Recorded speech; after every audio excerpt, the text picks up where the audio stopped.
plan de nuestro Padre.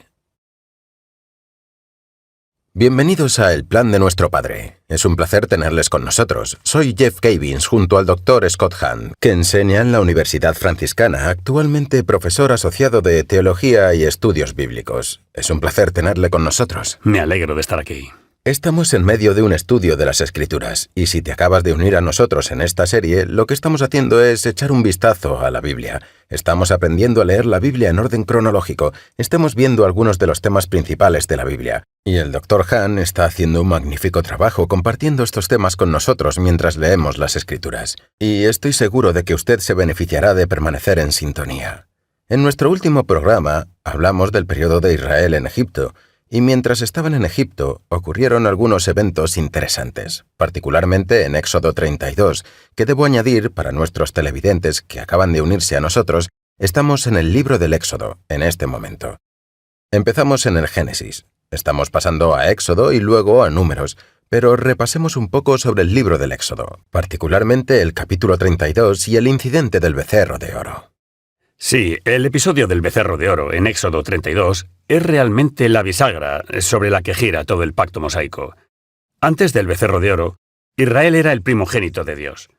Y por ser su primogénito, tenía una especie de misión sacerdotal real entre todas las demás naciones del mundo, como los hermanos menores, que buscan en su hermano mayor un modelo a seguir. Entonces, Dios el Padre llamó a Israel para ser ese tipo de modelo para las naciones. Y ese fue el propósito de sacar a Israel de Egipto, para pactar con ellos y enviarlos con la misión de llevarle a él su verdad a las naciones. Pero todo eso se hizo añicos con el becerro de oro. Antes de eso, las 12 tribus tenían privilegios sacerdotales. Después del becerro de oro, ninguno de ellos lo tuvo. Todos fueron destituidos, porque los levitas lo obtuvieron en su lugar. Y la razón por la que los levitas lo hicieron es porque no adoraron al becerro, desenvainaron sus espadas a la orden de Moisés y masacraron a 3000 de los adoradores del becerro. Moisés les concedió el sacerdocio en cierto sentido, despojando de él a cada tribu, cada familia, cada padre, cada primogénito, en todas las otras 12 tribus de Israel, provocando una especie de reconfiguración revolucionaria de la estructura de Israel, de su política social y religiosa.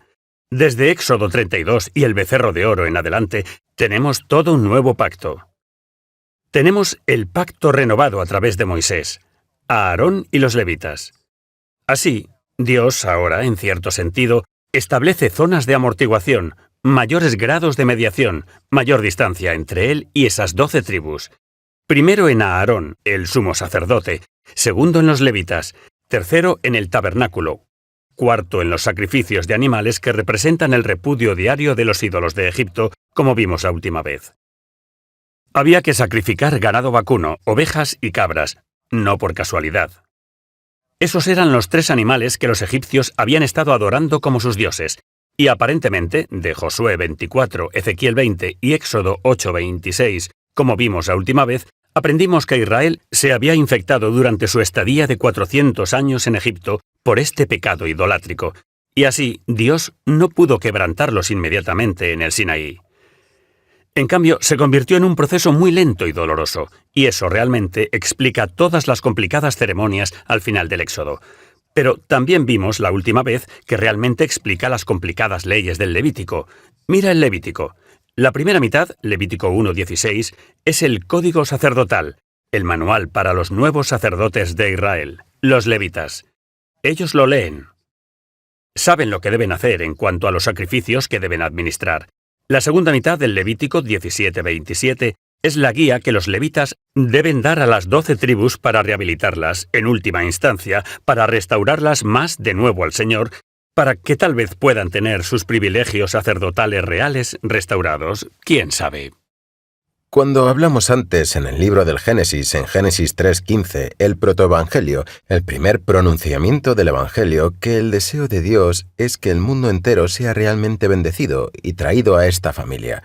¿Cómo influye en esto el incidente del becerro de oro? Bueno, como dije la última vez, lo que Adán es para todos los seres humanos, su progenie, Israel lo es para todas las naciones. Es el hijo primogénito de Dios. Israel es la nación primogénita. Cuando Adán pecó, trajo la corrupción, el pecado original sobre todos nosotros. Cuando Israel pecó, trajo gran corrupción y confusión entre las naciones. Los rabinos solían decir que lo que el fruto prohibido fue para Adán, el becerro de oro fue para Israel. Pero Dios no puede simplemente olvidarse de Israel, porque Israel es la semilla natural de Abraham. Y porque ellos son la simiente de Abraham, Dios, quien se ató a sí mismo a Abraham por juramento en Génesis 22, no puede realmente abandonar la progenie de Abraham, así como tampoco abandonaría a la raza de Adán. Así que Dios se ha ligado a toda la raza, a toda la familia de Adán, y Dios se ha ligado también a toda la simiente de Abraham. Y así, aunque la simiente de Abraham, Israel, está manchada con pecado, y aunque Dios tendría una causa justificable para separarse de ellos para siempre, Él no lo hará, porque Él está ligado a ellos por el juramento del pacto, y se obligó a sí mismo por el juramento del pacto, porque previó sus pecados, y así hizo provisiones por adelantado de acuerdo a su sabiduría y misericordia, descargando en el programa del pacto las provisiones que finalmente traerían a Israel de regreso a Dios, y para que Dios pudiera usar a Israel, finalmente para traer a todas las naciones de regreso a su familia también. Bien, estamos en el incidente del becerro de oro, Éxodo 32. Hasta este punto parece un programa racionalizado. De repente hay un bache en el camino. Las cosas se vuelven un gran bache en el camino. Las cosas se vuelven muy complejas en el plan de Dios. ¿Dónde vamos a salir de aquí ahora? Bueno, como resultado de la complejidad, hay una especie de constitución bipactorial ahora en Israel, puesta en marcha después del becerro. La constitución bipartita es un pacto entre Dios y los levitas, administrado por Moisés, y otro pacto entre los levitas y las 12 tribus. Y de ese pacto trata realmente el Levítico. Pero a partir de este punto, tenemos una estancia de un año. Israel tuvo una estadía extra larga en el Sinaí para que toda esta reconfiguración funcionara. Y luego, después de esta estadía de un año, partieron hacia la tierra prometida, pero como usted va a explicar en unos minutos, se necesitaron 40 años más para llegar allí. Eso es interesante. Vamos a continuar entonces en el libro de los números, porque el libro de los números es el próximo libro que estudiaremos, y le echaremos un vistazo en un minuto. Pero, ¿sabes? Mientras hablas, estoy pensando para mí mismo en la devastación que es traída por el pecado, cómo el pecado nos separa en nuestra relación con Dios, y esto no es diferente hoy, ¿lo es? No, no lo es. Realmente no lo es. Y sin embargo, a través del pecado, y junto con el castigo, siempre llega un mensaje de esperanza, arraigado y fundamentado en la misericordia divina. Pero no solo en una misericordia arbitraria, sino una misericordia que Dios nos extiende por su propio juramento. Nos promete su vida y, en última instancia, nos la da para que vivamos para Él. Eso es bueno. Sabes, me recuerda que más adelante en el programa, no en este programa, sino en los siguientes, hablaremos de la Iglesia Católica y de cómo encaja todo. Estoy emocionado, no puedo esperar para conseguirlo. Yo tampoco. A medida que avanzamos en el libro de los números, y vamos a hacer eso en unos minutos, ¿hay algo que tenemos que mirar hacia afuera ¿Hay algo que debamos buscar en cuanto a las bandas sonoras? Sí, las bandas sonoras son las cosas que los coches pasan por encima cuando se acercan a un peaje. Te despiertan. Sí, yo mismo he pasado por encima de algunas cuando estaba medio dormido. Sí, yo diría 3 cosas. Primero, en números 1-10 hay un elaborado ritual de censos. En realidad se hacen 3 censos en números 1-10. Primero se enumeran las 12 tribus. Segundo, se enumeran todos los levitas. Y tercero, se enumeran todos los primogénitos, de modo que lo que antes tenían los primogénitos antes del becerro se les quita y se les da a los levitas. De acuerdo. Y en el proceso de esa estancia de un año, descrita en números 1-10, las 12 tribus tienen que volver a aprender un nuevo pacto con el Señor. Luego, desde números 11 hasta el 21, tenemos los 40 años de peregrinaje por el desierto, que ya veremos. Pero a partir de números 22 hasta el 36, la parte final de números, tenemos una escena catastrófica en la que Israel está encaramado en las llanuras de Moab, justo al borde de la tierra prometida, donde la segunda generación está a punto de cometer un acto de apostasía tan grave como la adoración del becerro de oro por parte de la primera generación. Suena emocionante de analizar. Acompáñanos en esta lectura de las Escrituras. Volveremos en un par de minutos y te animo a que abras tu Biblia en el libro de los números. Nos tomaremos unos minutos para explicarles el libro de los números y algunos de sus aspectos más destacados. Y luego volveremos con el Dr. Han para discutir algunos temas muy críticos durante el libro de los números. Volveremos con el plan de nuestro Padre en un momento. Amén.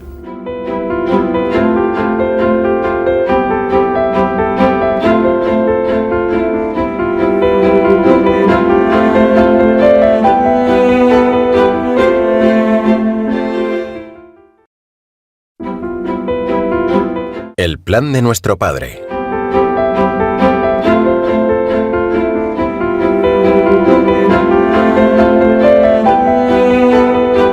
Bienvenidos de nuevo al plan de nuestro Padre. Bueno, les dimos una pequeña muestra al hablar con el Dr. Han sobre el libro de los números, que es el libro en el que estamos a punto de profundizar. Todavía estamos en el periodo llamado Israel en Egipto. En tu pulsera de la línea del tiempo es la cuenta de color bronce. Este es el periodo en el que Israel viaja por el desierto. Vamos a echar un vistazo a eso en un momento. Si desea obtener su propia pulsera de la línea del tiempo de la Biblia, con instrucciones sobre cómo leer la Biblia, solo tiene que escribir a EWTN o llamar, y le dirán cómo puede obtenerla. Dentro obtendrá un paquete completo, cómo leer la Biblia. Incluso le da un programa para leer la Biblia en 3 meses. Puede leer a través de la Biblia históricamente en orden cronológico. Es emocionante, es una aventura. Bueno, pasamos a nuestro próximo libro. Y ese es el libro de los números, un libro emocionante. Como el Dr. Han acaba de explicarles, los hijos de Israel habían estado en el monte Sinaí y tuvieron que pasar un año más en el monte Sinaí debido al incidente del becerro de oro. Después de un año en el monte Sinaí, los hijos de Israel levantan el campamento. Es hora de dirigirse al norte y tomar la tierra prometida. ¿Recuerdas en Génesis 12 con Abraham, cuando Dios prometió a Abraham la tierra para su descendencia, y ese pacto que aseguraba la tierra tuvo lugar con Moisés? Bueno, ahora es el momento de ir hacia el norte, y es hora de tomar la tierra. Y esto no es un viaje muy largo en realidad, pero vamos a descubrir que esto se convierte en un viaje de 40 años para los hijos de Israel. Levantan el campamento y se dirigen al norte. Y se detienen en un lugar llamado Cades Barnea. Es un nombre interesante. El nombre Cades Barnea viene de la palabra hebrea Kadosh, que significa santo. Literalmente hablando, el nombre Cades Barnea significa lugar de separación. El término Kadosh, o santo, significa estar separado, separado del mundo. Y Cades Barnea, para los hijos de Israel, es un lugar donde acampan y es un lugar de separación. ¿Van a ir con Dios a la tierra o van a retroceder? Bueno, envían 12 espías a la tierra. Los 12 espías suben a la tierra, investigan la tierra y regresan. 10 de los espías dijeron, no hay manera de que podamos tomar esa tierra, hay gigantes en la tierra. Pero 2, Josué y Caleb, dijeron, ciertamente podemos tomar la tierra. Dios está con nosotros, podemos tomar la tierra. Probablemente has estado en reuniones de comité antes. La mayoría gobierna, y decidieron que no iban a entrar en la tierra. Y esto es lo que Dios hizo. Dios respondió diciendo que estuvieran en la tierra por 40 días, espiándola. Ahora, los que tengan 20 años o más morirán en el desierto, y ustedes pasarán 40 años en el desierto, 1 año por cada día que estuvieron arriba en esa tierra, espiando esa tierra. Y negaste la tierra, y negaste mi poder y mi habilidad para atraerte a la tierra. Bueno, el libro de los números es en gran parte los 40 años. Realmente cubre los 40 años de vagar por el desierto, y hay un montón de eventos interesantes que tienen lugar durante este tiempo. Y podemos hablar de algunos de ellos con el Dr. Han. Al final del periodo de 40 años, los hijos de Israel se encuentran en la orilla oriental del río Jordán. Están listos para cruzar a la tierra de Canaán. Están acampados en un lugar llamado las llanuras de Moab. Han pasado 40 años. Están esperando para tomar la tierra que fue prometida, allá a Abraham. Y sin duda están emocionados.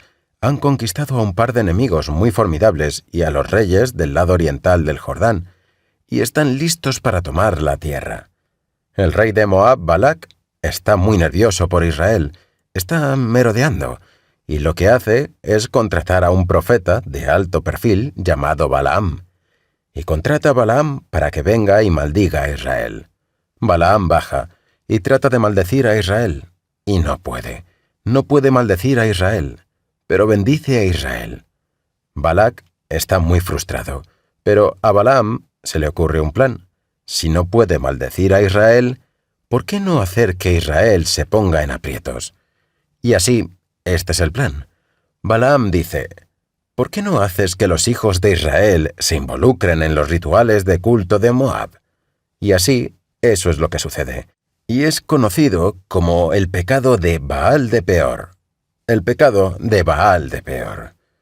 Como resultado de este pecado, los hijos de Israel, su relación con el Señor se rompe, una vez más.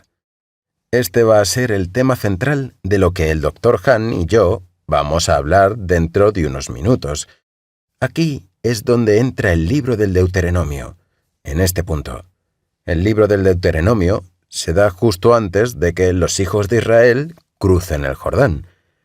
En nuestro próximo programa hablaremos de la conquista de Canaán, de cómo los hijos de Israel tomaron la tierra, pero vamos a estacionarnos aquí en las llanuras de Moab por un rato, y vamos a profundizar en el libro del Deuteronomio.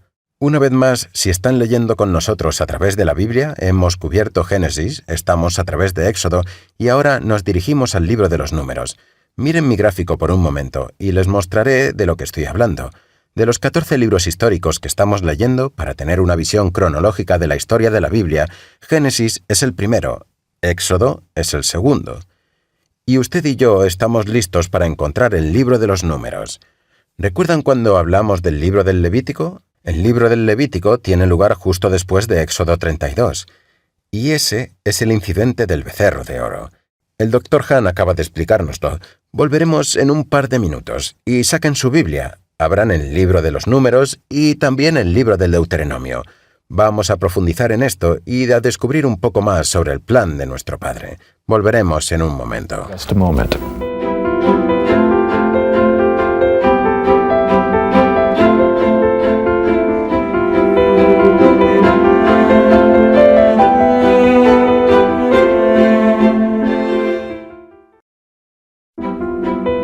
El plan de nuestro Padre.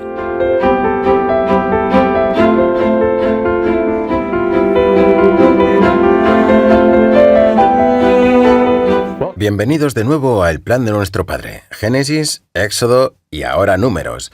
Dr. Han, bienvenido. ¿De dónde viene el nombre Números? Bueno, el libro de los Números se llama Números por la numeración que tiene lugar, 2 veces en realidad, al principio y cerca del final. En Números 1-7, la primera generación es numerada en un censo de 3 partes. Primero se enumeran las 12 tribus, luego los primogénitos y finalmente los levitas. No siempre está claro por qué se realiza este primer censo, pero si miras de cerca, verás que es para que Dios les quite a los primogénitos el sacerdocio que perdieron con el becerro de oro e instale a los levitas como sustitutos en su lugar. Ahora el libro de los Números termina en el capítulo 26 con un segundo censo. No es exactamente el final del libro. Termina en el 36, pero en el 26 tenemos una numeración o un censo que se realiza 40 años después, con la segunda generación, justo después de haber cometido un acto de apostasía tan grave como el episodio del becerro de oro, que involucra a la primera generación. Y así, en ambos casos, los censos que se toman son degradaciones en cierto sentido. En el primer caso, la primera generación de 12 tribus es degradada de este estatus real sacerdotal que tenían. Y luego, después de 40 años de que Dios invitara a la segunda generación a aprender de los errores de su padre natural y regresar a su padre del pacto, al Señor. Él les da una prueba en las llanuras de Moab, después de 40 años de vagar por el desierto, y fracasan en esa prueba al igual que sus padres fracasaron en el Sinaí. Y como resultado del fracaso en Números 25, se hace un segundo censo en el 26, por el cual esas 12 tribus son reubicadas de nuevo a ese estatus subordinado, bajo los levitas otra vez. A ver si lo entiendo. En Éxodo 32 tenemos el incidente del becerro de oro. Y como resultado de eso, en ese momento el plan se perturba y los hijos de Israel pasan 40 años errando por el desierto. Y eso nos lleva a Números 25, donde tenemos como un segundo fracaso. Así es, en cierto sentido, Dios se relaciona con Israel como un padre se relaciona con un hijo rebelde. Y en este caso, no solo un hijo rebelde, sino un hijo rebelde que está involucrado en algunas actividades criminales. Israel es puesto a prueba, por así decirlo, y los levitas se convierten en una especie de tutores legales del padre para el niño, para el hijo, para el menor rebelde, o también se les podría considerar como una especie de oficial de libertad condicional nombrado por el tribunal para administrar los términos de la libertad condicional. Ahora, originalmente, eso solo iba a ser algo temporal. Después del becerro de oro, los levitas son instalados, las 12 tribus son degradadas. Hay un clero, la tribu de los levitas, una casta sacerdotal, luego hay laicos. Las 12 tribus son, en cierto sentido, laicizadas, y eso es aparentemente, si usted está mirando de cerca la narrativa, solo pretende ser un diseño correctivo. Su propósito final es restaurar a las 12 tribus a la colonia original que tenían como primogénito de Dios, al sacerdocio real. Pero mencionaste Kadesh Barnea. Allí, la primera generación realmente fracasa miserablemente. Mientras están encaramados, listos para entrar en la tierra prometida, los 10 espías regresan y los convencen de que todo es una trampa. Y así se niegan a entrar en la herencia que Dios había jurado darles como descendencia de Abraham. Y se decretan 40 años de errancia probatoria, por lo cual la primera generación es desheredada. Es algo así como su restitución, pero el propósito no es solo punitivo. No está diseñado simplemente para castigar a la primera generación. Los padres que salieron de Egipto también está diseñado para rehabilitar a la segunda generación. Pero no funcionó. No funcionó. Los hijos menores de 30 años tienen 40 años para desaprender los errores de sus padres, y allí, en Números 25, en las llanuras de Moab, descubrimos que nunca lo hicieron. El pecado viaja a través de las generaciones. Es tan difícil romper con los padres. Bueno, ya sabes, me siento... Y yo mismo me río de eso, y pienso, ¿cómo pudieron hacer eso? Pero entonces miro mi propia vida y hago lo mismo. Bueno, sigamos, pasemos a Números 25. Sí, Números 25. Podríamos pasar mucho tiempo con eso. Pero creo que es suficiente simplemente decir, allí están en las llanuras de Moab, cuando ocurre un evento. El evento es, los hombres israelitas se unen a Baal de Peor. Pero esto es más que idolatría. También es inmoralidad sexual. Números 25, 1-10 describe cómo, en presencia de Moisés y de todos los ancianos, un hombre israelita lleva a esta mujer madianita a su tienda, no solo para fornicar, sino aparentemente para practicar algunos rituales idolátricos relacionados con su inmoralidad sexual. Como resultado, Moisés recibe la orden del Señor de castigar a todos los jueces, de colgar al sol a los jefes de Israel, un castigo que aparentemente nunca se aplica. En cambio, mientras todos lloran y se lamentan, Finés, nieto de Aarón, ve a este hombre israelita llevando a esta mujer madianita a su tienda. Mira a todos estos ancianos, mira a Moisés. Todos están sollozando y arrepintiéndose y lamentándose, pero ninguno de ellos está moviendo un dedo para obedecer realmente lo que el Señor estipuló. Entonces, impulsivamente, con su justa indignación, Finés toma su lanza, sigue a la pareja a la tienda y les clava la lanza a ambos en flagrante delito, podríamos decir.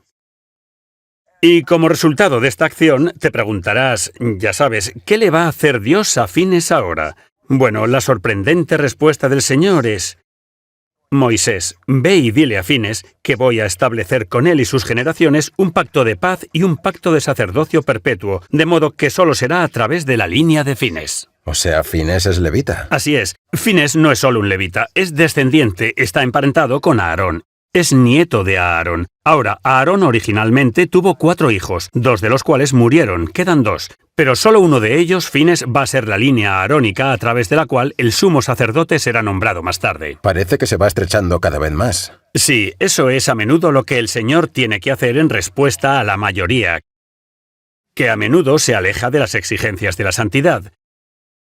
Sí, y así, aquí en Números 25, se establece el pacto de Finés, por el cual los levitas son reinstalados a través de Finés, su nuevo jefe, el nieto de Aarón, sobre las 12 tribus. Así lo que aparentemente había sido solo una institución temporal, correctiva, probatoria de 40 años, se va a convertir en algo permanente. Y la institución permanente de los laicos, de las 12 tribus laicas bajo los levitas, es a lo que nos referimos como el pacto de Deuteronomio. ¿En serio? Eso plantea una pregunta interesante, porque como he leído la Biblia, sé que hace años me esforcé por leer la Biblia en orden cronológico. Génesis, Éxodo, por supuesto Levítico, sé dónde va ahora después de Éxodo 32. Llegamos al libro de los Números. Y luego, el último de los 5 libros de Moisés en el Pentateuco, Deuteronomio. Llego al Deuteronomio, y no estoy seguro de qué hacer con él. ¿Qué lugar ocupa el Deuteronomio en todo esto? El Deuteronomio es el libro más importante y posiblemente el menos comprendido del Pentateuco. Yo lo creo. Los 5 libros de Moisés.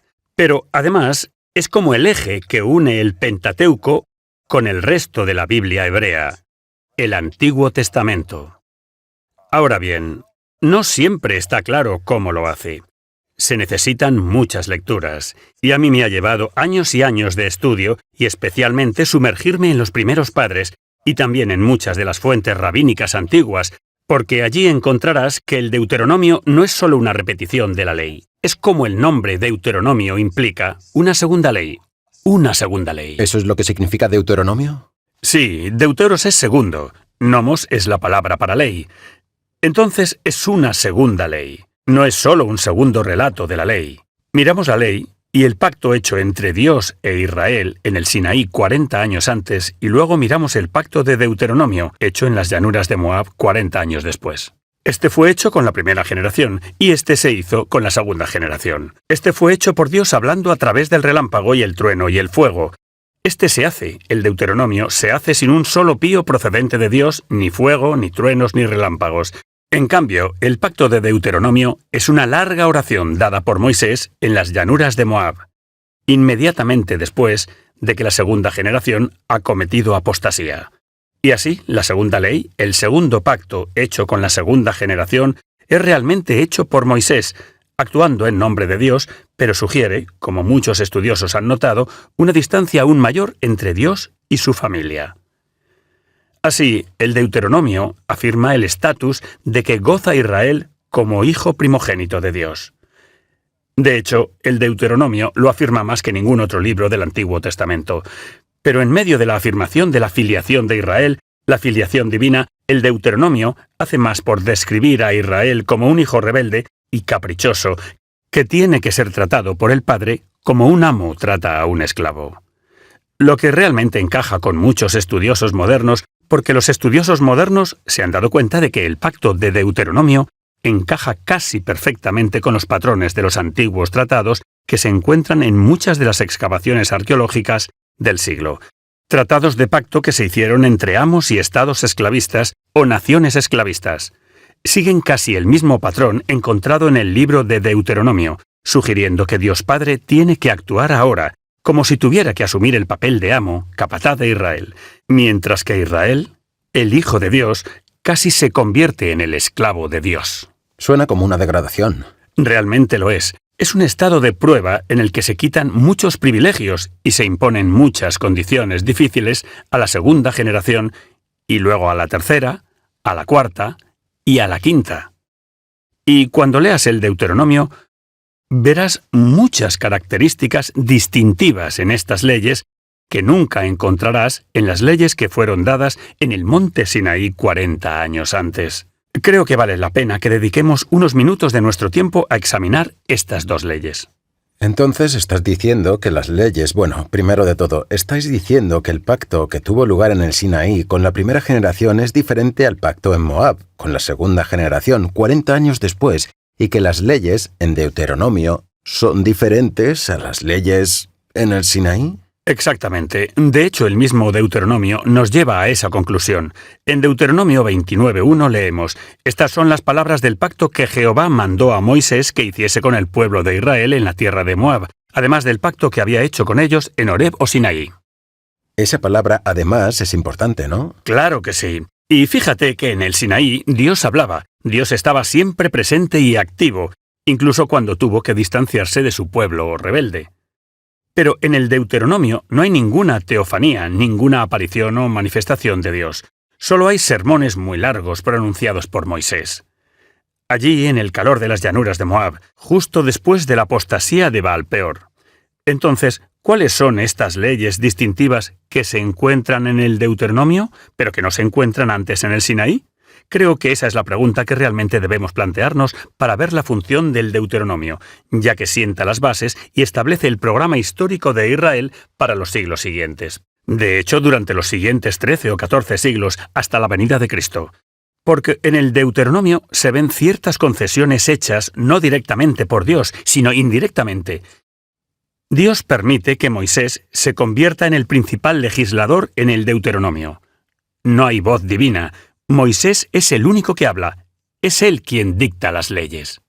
Entonces estás diciendo que el pacto es entre Moisés y el pueblo, pero Dios está como parado detrás y diciendo, estoy detrás de esto, pero no estoy directamente involucrado. Exactamente. Dios estaría diciendo, aquí está mi representante, Moisés, y te lo envío para que haga un pacto en mi nombre, y entonces el pueblo podría mirar a los levitas como sus representantes, como el mediador entre el pacto que Moisés está promulgando aquí con ellos. ¿De qué tipo de leyes del Deuteronomio estamos hablando? Bueno, había ciertas concesiones. Santo Tomás de Aquino describe cómo el legislador sabio y prudente tiene que evaluar la condición moral del pueblo. Por lo tanto, no erige el estándar legal imposiblemente alto. Y así, Moisés, como un legislador sabio y prudente, comienza a tolerar ciertos males en el Deuteronomio, que no fueron condonados oficialmente en ninguna parte de la legislación del Sinaí. Santo Tomás describe cómo el legislador sabio debe tolerar males menores para evitar males mayores. De hecho, debe regularlos. Y así, solo en Deuteronomio 24:1-4, Moisés, no Dios, sino Moisés, permite el divorcio a causa de la dureza del corazón de Israel. Exactamente como Jesús dice allí en el Evangelio de Mateo, capítulo 12. Así que, el divorcio y el volverse a casar es un ejemplo de una ley que solo se encuentra en este cuerpo concesivo de leyes llamado Deuteronomio. Del mismo modo, la usura o interés. La palabra hebrea neshek para interés o usura significa literalmente mordisco, porque el interés, la usura, se entiende como darle un mordisco a la persona a la que le prestas dinero. En la legislación del Sinaí no se permitía, no hay nada sobre la usura como tal. En el Deuteronomio dice, no puedes cobrar usura a un compatriota israelita, pero puedes cobrar usura a los gentiles, a los no israelitas. Eso apunta a otro efecto, otra característica distintiva de la ley del pacto de Deuteronomio. Es su efecto aislacionista. Tiene el efecto de aislar. Pone en cuarentena al Hijo de Dios de todos los gentiles, porque Dios se da cuenta de que la santidad de Israel es una fuerza espiritual mucho más débil ahora que la pecaminosidad de las naciones gentiles. Aunque Dios el Padre tiene en mente a Israel, el Hijo primogénito, yendo a esas naciones gentiles y ministrándoles la verdad y la justicia. Pero Él se da cuenta que Israel está más tentado a ser como las naciones que a atraerlas. Ellos están más tentados a ser como las naciones que a atraer a las naciones de regreso a Dios. Hay mucho más que se puede decir. Pero, ¿por qué no nos tomamos un descanso aquí y volvemos en un minuto? Y veamos más específicamente algunas de las otras características distintivas de una ley de pacto de Deuteronomio.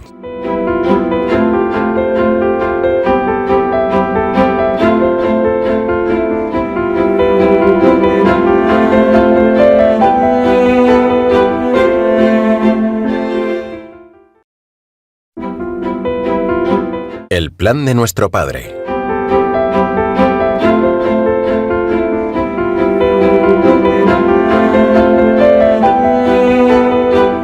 Bienvenidos de nuevo a El plan de nuestro Padre. Estamos en medio de una conversación muy estimulante con el Dr. Scott Hahn. Estamos justo en el medio del libro del Deuteronomio. Y vamos a continuar justo donde lo dejamos. Hablemos del libro del Deuteronomio y de cómo difiere del pacto del Sinaí. Sí, creo que debemos elaborar algunas de las características distintivas que solo se encuentran en el pacto de Deuteronomio, solo para que entendamos cómo ese pacto del Deuteronomio funciona como la Constitución. La Constitución política para la nación de Israel desde este tiempo hasta la venida de Cristo, porque eso es realmente lo que el Deuteronomio representa para Israel. Podríamos comparar el pacto del Sinaí 40 años antes con el pacto del Deuteronomio 40 años después, con la Declaración de Independencia y la Constitución americana. Así como la Declaración de Independencia nos separó de Inglaterra, pero no nos hizo una nación, la Constitución americana es realmente lo que nos constituyó como nación y nos dio nuestro gobierno político, por así decirlo. Del mismo modo, el pacto del Sinaí liberó a Israel de la idolatría y la esclavitud bajo Egipto. Pero no fue hasta el pacto deuteronómico que realmente encontramos la política constitucional o programa para las estructuras sociales de Israel. Vemos allí otras leyes únicas, además de algunas de las concesiones que hemos mencionado, como el divorcio y la usura. En el Deuteronomio también se instituye la esclavitud permanente. También se ve a Moisés permitiendo a los varones israelitas casarse con esposas extranjeras y tomar múltiples esposas de las naciones como concubinas, algo que nunca se encuentra en el Sinaí, y algo debo añadir, que nunca se encuentra en la legislación sacerdotal. Verán, las leyes que se dan a los levitas en Levítico, esas leyes constituyen un estándar más alto y más santo para el clero en Israel que la ley más baja que se da para las 12 tribus laicas, aquí en el libro de Deuteronomio. También mencioné esta política aislacionista que realmente recorre todo el libro del Deuteronomio. Se podría entender el Deuteronomio como Dios castigando a su hijo rebelde. Me siento identificado con eso. Sí, creo que todos lo hacemos. Él pone a Israel en la tierra y solo allí, con un montón de nuevas leyes y un montón de severas advertencias. Y cuando entran en la tierra, hay ciertas leyes que entrarán en vigor, según el Deuteronomio, que una vez más nunca fueron reveladas, ni estipuladas en el Sinaí. Por ejemplo, tenemos la guerra Herem. Herem es la palabra hebrea para prohibición. En el Sinaí, todo lo que Dios dijo a Israel sobre la población cananea fue: no puedes hacer pactos con ellos, no podéis casaros con sus mujeres. Ahora, eso es una cosa, eso es algo aislacionista, pero eso no es lo mismo que vas a la tierra prometida que juré dar a la descendencia de Abraham, que eres tú, y matas a todos los hombres, mujeres y niños cananeos. Eso no es algo que Dios diga, eso no es algo que Moisés quiere, eso es algo que Moisés concede, en efecto. ¿Esa es la prohibición, la guerra de los herejes? Exactamente. En el Deuteronomio vemos que Moisés tolera una política totalmente diferente a la estipulada por Dios en el Sinaí. En el Sinaí se evita pactar con ellos. Ahora, una cosa es evitar un pacto con una población, otra cosa es exterminarlos. En Deuteronomio los exterminas. ¿Por qué?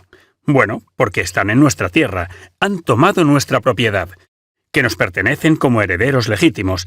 Ahora, cuando se trata de este tipo de cuestiones, ya sabes, supongamos que vuelvo a casa de Birmingham y descubro que una banda de motociclistas se ha apoderado de mi casa, y mi esposa y mis 5 hijos son sus prisioneros. Ahora, podría empezar a tratar de utilizar la persuasión moral para influir y convencerlos de que salgan y me dejen recuperar mi casa y a mi esposa e hijos, pero si no lo hacen, ¿por qué no puedo convencerlos de que lo hagan entonces? ¿Qué se me permitiría hacer, según las normas morales normales? Bueno, estaría moralmente permitido usar cualquier fuerza que sea necesaria para recuperar lo que es mío por derecho. En efecto, así es como Moisés puede tolerar justificadamente este tipo de ley con respecto a la guerra Herem, como la encuentras, por ejemplo, en Deuteronomio 13. Pero no estarás diciendo que ese era el ideal. No, el ideal está implícito en el Sinaí. Es decir, vas a la tierra y no haces pactos con ellos, a través de sus dioses. En cambio, el ideal sería a través de tu propia santidad, a través de la verdad de mi ley, a través del poder que adquirirás viviendo la verdad de mi ley, los convertirás. Los atraerás al deseo de ser como tú. Y así, los cananeos entrarán en pactos a través del Dios de Israel. Ese hubiera sido el programa ideal, pero 40 años después, la condición espiritual de Israel es demasiado débil. Su santidad no es rival para la pecaminosidad de los cananeos. Ese punto que está usted trayendo aquí ahora mismo es muy interesante. Sé que hay gente que ha venido a hablar con usted sobre esto, igual que hay gente que ha venido a hablar conmigo y me decían: «Sabes, leo la Biblia, el Antiguo Testamento, y no veo cómo el Dios del Antiguo Testamento es el mismo que el Dios del Nuevo Testamento, y cómo podría un Dios bueno ir y hacer todas esas cosas». Y esto responde a eso. Exactamente, y también nos ayuda a explicar algo que ya hemos empezado a estudiar, y es: ¿por qué Dios requiere sacrificios de animales? Quiero decir, en las religiones paganas, las deidades tienen una cierta sed de sangre vil. Ellos concederán favores temporales solo a cambio de sangre y carne quemada, y este tipo de cosas. Ahora, obviamente, el Dios de Israel no está interesado en ese tipo de cosas. Entonces, ¿por qué Dios requiere que Israel sacrifique estos animales? Bueno, el Pentateuco lo cumple. Los rabinos lo recogieron. Los primeros padres de la Iglesia, los doctores medievales, a través de los tiempos. Lo tenemos si lo queremos. La respuesta es simple. Porque los animales que Dios exigió a Israel que sacrificara eran los animales que Israel había estado adorando en secreto, junto con los egipcios durante su estancia de 400 años en Egipto. Y así un episodio de sacrificio no fue suficiente. En Éxodo 24 vuelven al becerro de oro, a la adoración de los toros, y así se convierte en un requisito diario. Pero lo que es interesante es esto. Durante los 40 años, bajo la ley dada en el Sinaí, después del becerro de oro, cada animal que querías comer para la cena tenías que llevarlo al tabernáculo y hacer que un levita lo sacrificara de manera sagrada. En Deuteronomio hay una ley distintiva que se encuentra en Deuteronomio 12:15 y en otros lugares que solo se encuentra en Deuteronomio. Hay una concesión o provisión otorgada por Dios para el sacrificio profano de animales. En otras palabras, las 12 tribus, cuando lleguen a la tierra prometida, van a estar demasiado lejos del santuario central para llevar todas sus comidas carnívoras a los levitas. No hay forma práctica de hacerlo, así que puedes sacrificar todos los animales que quieras comer, con una excepción importante: los primogénitos de tus rebaños y manadas. De acuerdo con Deuteronomio 12 y 15, tienes que apartar todo el ganado primogénito, ovejas y cabras, todos los primogénitos de tus rebaños y manadas y guardarlos, y luego traerlos al santuario central 3 veces al año, para la fiesta de la Pascua, Pentecostés y tabernáculos. No se te permite comer a los primogénitos. Podías comer a todos los demás. Esta, de nuevo, es otra ley distintiva que solo se encuentra en Deuteronomio, es decir, el sacrificio de los primogénitos. Y ya he mencionado otra ley distintiva, que es el santuario central.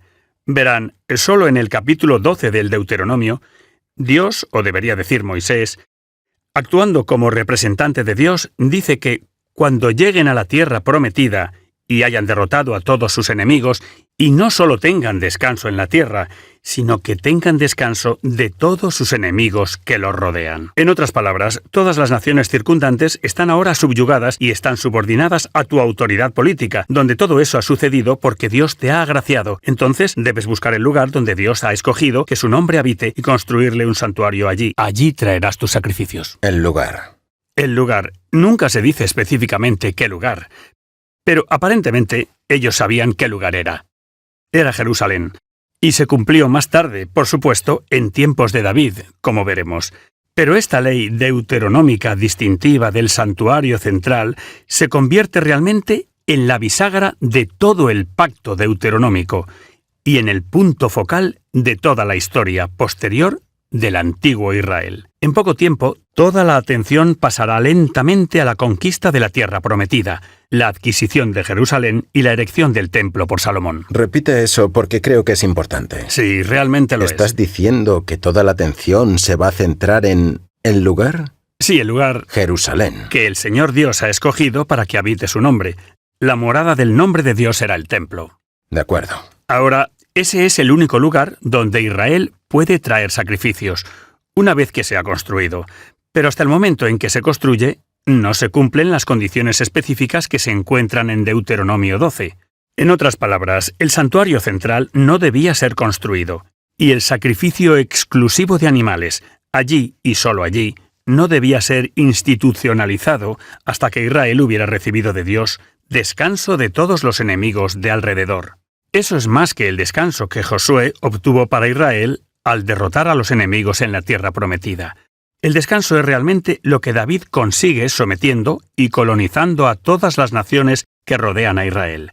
Entonces, aquí tenemos ciertas leyes de concesión en Deuteronomio. Aquí también tenemos ciertas leyes que conforman la constitución de Israel como Estado-nación. También tenemos otra ley. Tenemos la realeza. Solo en Deuteronomio 17, Dios, actuando a través de su representante, Moisés, da un permiso oficial para la institución de la monarquía secular o realeza. Porque en ese momento no había un rey en Israel. Así es. Tenemos reyes en cierto sentido, pero son reyes sacerdotales o reyes sacerdotes, y ahí es donde se suponía que estaba todo Israel. Pero aquí estamos hablando de la realeza secular, así que Deuteronomio 17 últimamente va a constituir a Israel, no solo como cualquier vieja nación, sino como un reino, como un imperio dinámico de acuerdo a las leyes de Deuteronomio 17. Pero incluso allí, Moisés estipula que no puede ser un extranjero. Tiene que ser uno de entre sus propios hermanos que reinará como rey. Así que, de todas estas maneras, el Deuteronomio da ciertas leyes a Israel que representan su estancia de prueba Fascinante. en la tierra prometida. Una última cosa que tengo que añadir, porque el Deuteronomio tiene otra característica que es realmente ominosa. Es el elemento profético en el Deuteronomio que comienza en el 27 y llega hasta el final, en el Deuteronomio 34. Hay un elemento muy ominoso, muy profético. Hay una nota profética muy ominosa.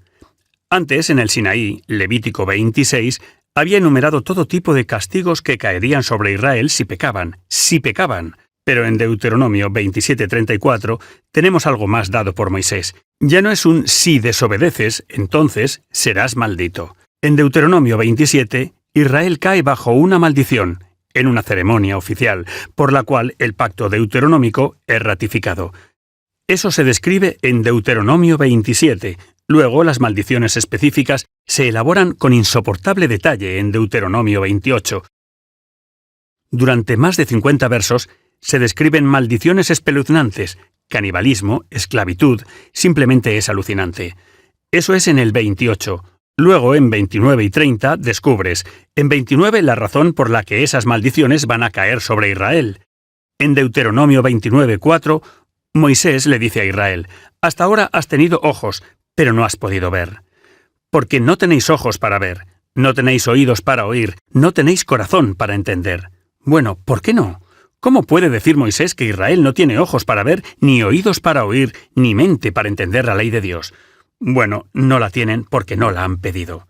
No tienen corazón para el Señor, no porque Dios se lo haya negado, sino porque no lo han buscado. Ellos no han sentido ninguna necesidad de tener corazones circuncidados, de tener mentes nuevas, de ser dados ojos espirituales y oídos sobrenaturales. Y así, porque ellos están poniendo toda su confianza en sus propios poderes naturales, ellos no tienen, dentro de sí mismos, la capacidad de guardar la ley y alcanzar la santidad. Y así, las maldiciones son reveladas en 28. La razón de las maldiciones se revela en el 29, y luego, la inevitabilidad de esas maldiciones se anuncia en el capítulo 30. Ya no es una cuestión de, bueno, si haces eso, entonces serás maldecido. En Deuteronomio 30 es más como cuando ustedes han desobedecido y despiertan como esclavos en una tierra extranjera, a la cual han sido exiliados, y el exilio es la forma final que toma la maldición, cuando despiertan como exiliados y extranjeros y esclavos en una tierra extranjera, y recuerdan todas estas leyes y todas las maldiciones que Moisés predijo, entonces clamarán a mí. Y en el verso 10, Dios promete que en ese momento, en algún tiempo en el futuro distante, circuncidaré sus corazones. Os daré poder para que finalmente seáis capaces de guardar las leyes que acordasteis, pero que posteriormente desobedecisteis. Así, el pacto deuteronómico tiene el efecto práctico e histórico de poner a Israel bajo un montón de maldiciones del pacto que culminan en un prolongado periodo de exilio para la nación. Ahora, usted podría pensar, esto es justo, esto sella su destino, pero también sella su redención. Esto anuncia su perdición, pero anuncia su salvación, porque al final del largo periodo de exilio, Dios dice, «Clamarás a mí, y estableceré una nueva alianza, circuncidaré tu corazón». En Deuteronomio 10, Dios dijo, «Circundad vuestros corazones», cosa que no pudieron hacer. En Deuteronomio 30, Él dice, «En ese tiempo, en un futuro lejano, circuncidaré sus corazones». Qué interesante. «Os daré una nueva alianza». Juan Pablo II hizo una declaración, en Veritatis Splendor, citando a San Agustín, que creo que resume maravillosamente toda esta perspectiva de cómo el Deuteronomio es un pacto temporal de prueba para Israel. Dijo, citando a San Agustín, que la ley fue dada a Israel por Dios para que buscaran la gracia, porque sin la gracia no se puede cumplir la ley. La ley fue dada para que se buscara la gracia. Luego, la gracia es dada para que la ley sea finalmente obedecida. Eso tiene mucho sentido. Trae a colación una pregunta que tengo. Sabe, leemos mucho en el Nuevo Testamento. Y el apóstol Pablo parece estar siempre hablando de la ley. Y siempre hay ese debate. La ley ha sido abolida. ¿Era buena la ley? ¿Era mala? ¿La ley era una norma? Tenemos esa idea de que la ley fue como descartada en este punto del Nuevo Testamento. ¿De qué ley habla Pablo? ¿Está hablando del Sinaí? ¿O se refiere a la idea que usted ha introducido aquí, el pacto deuteronómico? Sí, y yo le sugeriría que esa pregunta nos pone de nuevo en el buen camino. Un camino que hemos perdido en los estudios bíblicos durante mucho tiempo. Pero los padres de la Iglesia y los doctores medievales, hasta el último siglo o dos, el informe mayoritario era este, que la ley moral revelada y resumida en el Decálogo, los 10 mandamientos, es todavía vigente y autoritativa. Pero todas las leyes que fueron dadas después del becerro de oro como un remedio temporal para su pecado, ¿En el Sinaí? en el Sinaí, y luego todas las leyes que se convirtieron en una institución permanente con el pacto deuteronómico, esas leyes, el santuario central en Jerusalén, el sacrificio de los animales primogénitos, la institución de la realeza terrenal, la autorización del divorcio y las segundas nupcias, el permiso para la usura, y así sucesivamente. Esas son las leyes de las que el Concilio de Jerusalén, en Hechos 15, dispensó a los cristianos. Es esa ley la que Pablo argumenta en Romanos y especialmente en Gálatas como aquella de las que Cristo, en cierto sentido, nos ha liberado, por así decirlo. Y esto es algo que ya está programado en el Antiguo Testamento. Especialmente lo encontrarás en Ezequiel 20. En Ezequiel 20, 18, 26, el profeta resume las leyes del pacto deuteronómico de una manera notable. No tengo tiempo para entrar en todo esto, pero en Deuteronomio 20, los versículos, realmente podríamos empezar en el versículo 23 y siguientes. ¿Te refieres a Ezequiel? Lo siento. Sí, Ezequiel 20, 23. Describe cómo Dios hace un juramento por el cual Israel será exiliado hasta que venga el Mesías. También les dio estatutos que no eran buenos y ordenanzas por las cuales no podían tener vida. Y les hizo ofrecer todos sus animales, todos sus primogénitos. ¿Por qué? Porque por medio de este pacto probatorio de Deuteronomio, él finalmente lo mostraría a su pueblo, que separados de mí nada podríais hacer, que en mi carne no hay cosa buena. Necesito que Dios circuncide mi corazón. Necesito un nuevo pacto. Así que, en efecto, el Deuteronomio es un pacto que se renueva a sí mismo y que, en última instancia, señala y da paso al nuevo pacto que establece Cristo. Es una alianza interna escrita no en tablas de piedra, sino en nuestros corazones. Esta es una parte tan importante de nuestro legado, como cristianos católicos, sumergirnos en la Biblia, entender cómo a través del bautismo, y especialmente a través de la Sagrada Eucaristía, tenemos los medios sacramentales para cumplir la ley. La gracia no facilita el cumplimiento de la ley. La gracia hace posible el cumplimiento de los mandamientos. Cumplir la ley de Dios siempre ha sido necesario para cumplir la alianza familiar que nos une. Pero ahora, y solo ahora, a través del Espíritu Santo, el poder de nuestro Padre, el espíritu de la filiación, podemos caminar por los caminos familiares de nuestro Padre. Por medio de corazones circuncidados, estamos facultados para guardar la ley de Dios. Eso es algo por lo que debemos estar agradecidos. Eso es algo a lo que deberemos estar atentos. Eso es algo que deberíamos estudiar y compartir con muchas otras personas también. Estoy convencido de que si volvemos atrás y recuperamos esta tradición perdida, que realmente forma parte de nuestro legado y herencia como católicos, desde los padres y los doctores medievales, allí en la Biblia, tendremos la capacidad de hacer que la Biblia cobre vida, como usted la ha descrito, para que sea una reliquia familiar para todos los creyentes. Eso es precioso. Ya estamos fuera de tiempo, pero podríamos seguir. Gracias a Dios por las Escrituras inspiradas. Gracias.